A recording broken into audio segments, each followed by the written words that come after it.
Hello aspirants, नमस्ते। आप सभी का मेरे यूट्यूब चैनल पर बहुत बहुत स्वागत है। जैसा कि आप सभी को पता है, ये है आप सभी का अपना यूट्यूब चैनल, जहां पर मैं अपनी आरपीएससी सेकंड ग्रेड की डेली स्ट्रेटेजी जो मेरी रहती है और जिस तरीके से मैं प्रिपरेशन कर रही हूं वो मैं आप लोगों के साथ में शेयर करती हूं। कुछ दिन पहले मैंने एक पोस्ट की थी जिसमें मैंने आप लोगों से टॉपिक्स पूछा था कि मुझे किस टॉपिक पर वीडियो अपलोड करना चाहिए। तो सबसे ज़्यादा जो वोट्स आए थे वो आए थे कि साइंस का जो सिलेबस है उसके लिए जो मैं एक टॉपिक वाइज आप लोगों के लिए शेड्यूल लेकर आऊँ पूरा, कि किस तरीके से आज तक क्वेश्चन हर एक टॉपिक से बने हैं और किस टॉपिक से ज़्यादा क्वेश्चंस बने हैं। तो वही मैं आज आप लोगों के लिए लेकर आई हूँ।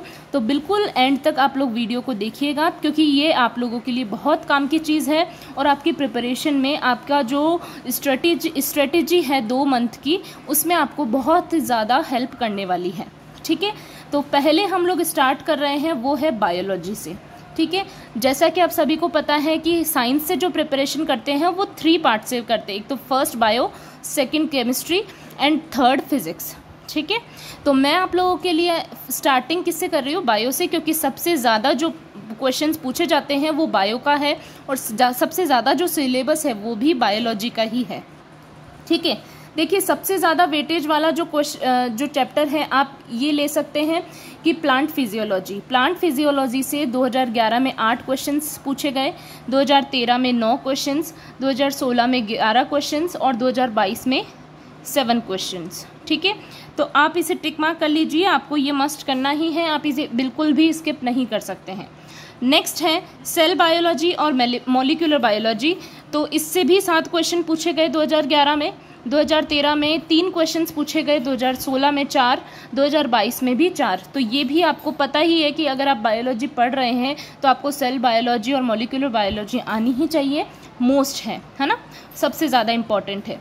नेक्स्ट है प्लांट टेक्सोनॉमी से 2011 में 4 क्वेश्चन, 2013 में 1 क्वेश्चन, 2016 में 4 क्वेश्चन और 2022 में 2 क्वेश्चंस। तो आप ऐसा मान के चले ये 2 से 4 के बीच में इसमें आ सकता है, तो आप इसे भी स्किप नहीं कर सकते हैं। ठीक है, तो ये भी आप लोगों को करना ही है। नेक्स्ट देखिए एनिमल टेक्सोनॉमी से 3 क्वेश्चन, देन 2 क्वेश्चन, फिर 2 क्वेश्चन, फिर 4 क्वेश्चन, तो मतलब 4 क्वेश्चन तो इससे भी आ सकते हैं। तो ये भी आप लोगों को करनी है ये वाली यूनिट। नेक्स्ट देखिए रिप्रेजेंटेटिव एनिमल में 4, फिर 2, फिर 1, है ना। तो मतलब 2 से लेकर 4 तक क्वेश्चंस इसमें भी पूछे जा सकते हैं। आपको पता है रिप्रेजेंटेटिव एनिमल्स में क्या आएंगे? कॉकरोच, अर्थवॉर्म्स, है ना, फेसियोला, हेपेटिका, और ये सब इसी के अंदर इंक्लूडेड है। तो आप लोगों को, और फ्रॉग भी इसी में इंक्लूडेड है। तो ये सभी रिप्रेजेंटेटिव एनिमल है, ये भी आपको करना ही है, इसे आपको नहीं स्किप करना चाहिए। अगर आप करने बैठेंगे तो ये टॉपिक्स आप लोग 3 से 4 दिन में कंप्लीट ईजिली कर सकते हैं। नेक्स्ट है रिप्रेजेंटेटिव एनिमल के बाद में एनिमल एम्ब्रियोलॉजी। इससे 2 क्वेश्चंस पूछे गए हैं। देखिए कंटिन्यूसली 2 क्वेश्चंस 3 पूछे ही गए हैं चारों एग्जाम्स में। देखिए 11 से लेकर 22 तक। ठीक है, तो 2 क्वेश्चंस इसमें बने हैं। तो आप देख सकते हैं कि इसे भी आप अगर करना चाहें तो कर सकते हैं, आपके 2 क्वेश्चंस पूरे पक्के हो जाते हैं। इकोलॉजी से देखिए आप 2 या 3 क्वेश्चंस इससे बन सकते हैं। ठीक है, एनिमल फिजियोलॉजी 5 क्वेश्चंस आपके इससे बन सकते हैं, इसलिए आपको इसको मस्ट में लेना है, इन्हें आप स्किप्स नहीं कर सकते। आप लोग ये बात ध्यान रखिएगा, जिस पर भी मैं टिक मार्क कर रही हूँ ना, वो आपको यूनिट्स छोड़नी नहीं है, क्योंकि सबसे ज़्यादा स्कोरिंग यूनिट्स हैं, है ना। जिस पर भी मैंने टिक कर दिया तो वो आपकी सबसे ज़्यादा स्कोरिंग यूनिट है, आपको नहीं छोड़नी है। प्लांट एनाटॉमी में देखिए 2011 में इससे कोई क्वेश्चन नहीं आया है, 2013 में आया है 1 क्वेश्चन, 16 में 2 आए हैं और 22 में 5 आए हैं। तो देखिए इसकी 5 क्वेश्चंस आने की संभावना है, पूरी वो है, एक्सपेक्टेशन है कि 5 क्वेश्चंस तो आ सकते हैं। तो आप इसे भी स्किप नहीं कर सकते हैं। प्लांट फैमिली की बात करें तो 1 क्वेश्चन आया है 2011 में, 2013 में भी 1 क्वेश्चन, 2016 में भी 3 क्वेश्चन और 2022 में 2 क्वेश्चंस। तो आप मान के चलिए 2 से 3 क्वेश्चंस इससे भी आ सकते हैं, है ना। तो मैं इसमें टिक मार्क नहीं कर रही हूँ, पर अगर आप लोगों के पास टाइम मिलता है तो आप इसे पढ़ सकते हैं। सॉरी। नेक्स्ट देखिए जेनेटिक्स। बहुत इंपॉर्टेंट है, 4 क्वेश्चंस आ सकते हैं। तो देखिए 2011 में 2 क्वेश्चंस आए थे, 2013 में भी 2, 2016 में 1 क्वेश्चन और 2022 में 4 क्वेश्चंस इससे आए थे। तो इम्पॉर्टेंट यूनिट है, आपको नहीं छोड़नी है। सबसे ज़्यादा इम्पॉर्टेंट अगर कोई भी यूनिट अगर मुझे लगती है कि इससे बहुत ज़्यादा प्रश्न बनने के, क्वेश्चंस बनने के चांसेस हैं, तो वो है बायोटेक्नोलॉजी। बायोटेक्नोलॉजी बहुत ही इम्पॉर्टेंट यूनिट है बायोलॉजी में आपके। ये देखिए 2013 के अंदर इसमें से 10 क्वेश्चंस बने थे, तो 5 से 10 क्वेश्चंस बनने के पूरे चांसेस हैं। बट आप देख सकते हैं 2022 में इसमें सिर्फ 2 क्वेश्चंस पूछे गए। तो हमें ये नहीं सोचना है, हमें इस यूनिट को अच्छे से रेडी कर लेना है, क्योंकि इससे क्वेश्चंस बनते हैं।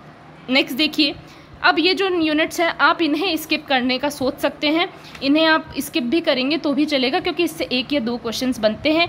बट मेरा तो आपको यही सजेशन है कि आप देखिए बायोलॉजी की जितने भी यूनिट्स हैं आप इन्हें कंप्लीट करिए जितना कर सकते हैं। बायोलॉजी का आपको कुछ नहीं छोड़ना चाहिए। बट अगर किसी को बायो में इंटरेस्ट नहीं है, कोई केमिस्ट्री और फिजिक्स में अच्छा है, देन आप इन्हें स्किप कर सकते हैं। बट जिस पर भी मैंने टिक किया है वो आप लोगों के लिए मस्ट हो जाता है, ये तो आपको करना ही है, ठीक है। नेक्स्ट देखिए, माइक्रोबायोलॉजी से 1 क्वेश्चन, फिर एक, मतलब चारों में 1 ही बना है, ठीक है। ह्यूमन हेल्थ 1 क्वेश्चन बनता ही है। इवोल्यूशन से 1 या 2 क्वेश्चन बन जाता है, और प्लांट एम्ब्रियोलॉजी से 1 क्वेश्चन बनने के चांसेस है, और कभी कभी नहीं भी बनता है, ठीक है। तो ये था हमारा बायोलॉजी वाला पोर्शन। आप इसका स्क्रीनशॉट लेकर या फिर ऐसे जैसे मैंने एक पेपर में लिख रखा आप भी इसे लिख सकते हैं। नेक्स्ट हम बात करते हैं केमिस्ट्री की, ठीक है। केमिस्ट्री का मैंने इस तरीके से नहीं लिखा है, मेरे पास टाइम टेबल था तो मैंने इसी में ऐसा कर लिया है ना। तो सबसे पहला जो बात करते हैं एटॉमिक स्ट्रक्चर, जो हमारी यूनिट आती है केमिस्ट्री के अंदर। तो केमिस्ट्री के अंदर आपको एटॉमिक स्ट्रक्चर जो है वो 6 मार्क्स, मतलब 6 क्वेश्चंस का हो जाता है, मार्क्स नहीं सॉरी, 6 क्वेश्चंस इससे पूछे जाते हैं। केमिकल बॉन्डिंग और मॉलिक्यूलर स्ट्रक्चर से 5 question. Classification of elements and periodicity in properties 6 questions इससे पूछे जा सकते हैं। नेक्स्ट देखिए, इक्विलिब्रियम 2 क्वेश्चंस इससे बनते ही हैं। और आप ये मत सोचिएगा कि मैं आपको इंग्लिश में करा रही हूँ तो ये हिंदी मीडियम वालों के लिए नहीं है, ये कि यही सेम यूनिट्स है, बस नेम उनका हिंदी में होता है, वेटेज यही रहेगा, है ना। तो आप लोगों को ये नहीं सोचना है। तो ऐसा नहीं है कि आप लोग देखिए, सबसे ज़्यादा इम्पॉर्टेंट है ये वाली यूनिट करनी ही है, ये भी करनी ही है, और ये भी करनी ही है। इक्विलिब्रियम आप स्किप करना चाहें तो कर सकते हैं, 2 मार्क्स का है, ठीक है। नेक्स्ट देखिए, रिडॉक्स रिएक्शन से 1 क्वेश्चन पूछा जाता है। सबसे ज़्यादा क्वेश्चंस बनते हैं ऑर्गेनिक केमिस्ट्री से, देन हाइड्रोकार्बन से भी 6 क्वेश्चंस बनते हैं। तो मैं जहाँ जहाँ टिक कर रही हूँ ना, उन यूनिट्स को आपको करना ही है। फिर आप ये जो एक क्वेश्चन और 2 क्वेश्चन वाले जो हैं वो आप बाद में कर सकते हैं, अगर आप लोगों के पास टाइम है तो, है ना। नेक्स्ट देखिए, यहाँ से कोऑर्डिनेशन कंपाउंड के 6 क्वेश्चंस आते ही हैं, ठीक है। मॉलिक्यूलर स्ट्रक्चर के 3 क्वेश्चंस आते हैं।